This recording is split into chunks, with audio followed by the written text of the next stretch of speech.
श्री राम समर्थ। जनवरी 21। नाम का अनुभव। नाम का अनुभव क्या है? नाम का अनुभव उसके सिवाय और किसी में अपेक्षित नहीं करना चाहिए। मतलब है कि नामस्मरण से हमें अन्य कोई बात प्राप्त करनी है, यह भूल जाना चाहिए। इसकी कल्पना तक नहीं करनी चाहिए। नाम मुख में आता है, यही उसका अनुभव है। जितनी मात्रा में हम नामस्मरण कर पाएंगे, उतनी मात्रा में हमें नाम का अनुभव हुआ ऐसा मानना चाहिए। यदि नामस्मरण में अखंडता आ गई तो मानिए कि पूरा अनुभव आया। नामस्मरण करते चित्त एकाग्र होता है।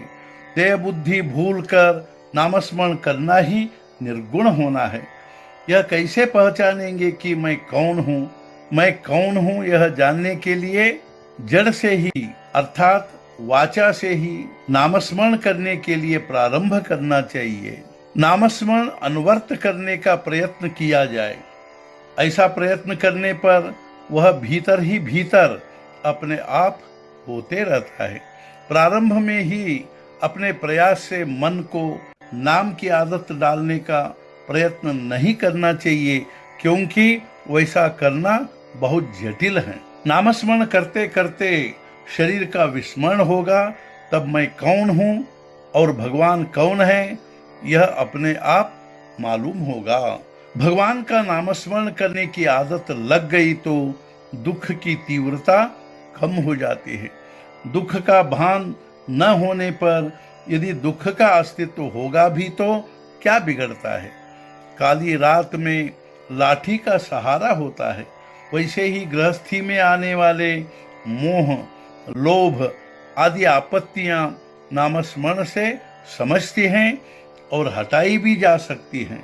अंगार के पास घी रखने पर पिघलता है, वैसे नामस्मरण की अंगीठी पास रखने पर अभिमान पिघल जाता है।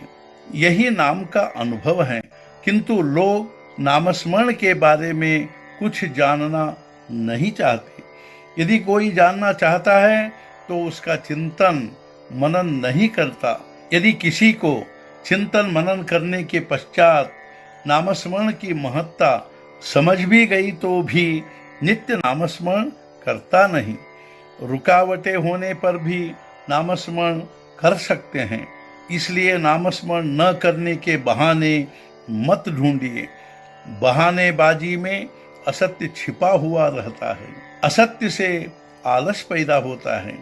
आलस के कारण सर्वनाश होता है। सुबह जगने के बाद नामस्मरण करने का नियम करना चाहिए। स्नानादि कार्य तो करना ही चाहिए, लेकिन उसके कारण नामस्मरण में खंड नहीं होना चाहिए।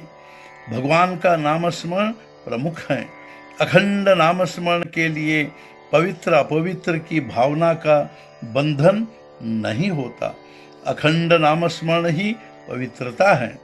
किसी भी प्रकार की उपासना क्यों न हो, बिना नामस्मरण के उसका प्रभाव नहीं होता। महत्व तो नामस्मरण का है।